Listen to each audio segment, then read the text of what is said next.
Hello my dear students, तुम समस्त को पुणी थे मो चैनल रे बहुत बहुत स्वागत। आज क्लास रे आमे माने पढ़िबा श्रेणी नवम जीव विज्ञान रे चतुर्थ अध्याय ताको ही आमे माने कंटिन्यू करिबा।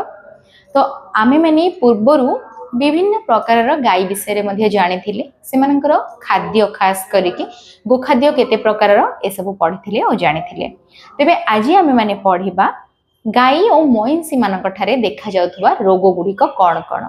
ठीक अच्छे, तो चलो आउ डेरी न करिके आरंभ करिबा आज क्लास टी को। आम माने तो अल्प अल्प पढ़ी पढ़ी जाउचे, तो चलो आरंभ करिबा।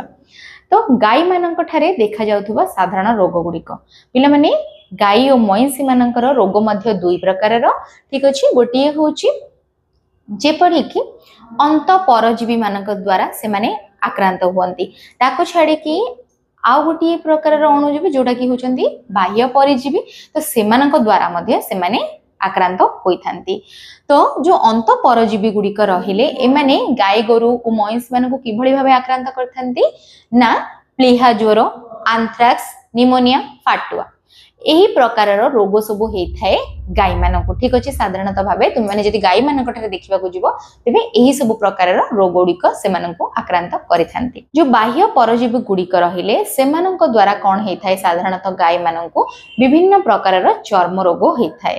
तो एही भली भावे जेभली मनीष और अन्य प्राणी माने रोगग्रस्त हुअंती, सेही भली गाई गोरु और मईंसी माने मध्य विभिन्न रोग रे रोगाक्रांत हुअंती। तेबे ता भितर ए जो अंत परजीवी और बाह्य परजीवी द्वारा गाई और मईंसी मानकु एही भली भाबरे रोग गुड़िक आक्रांत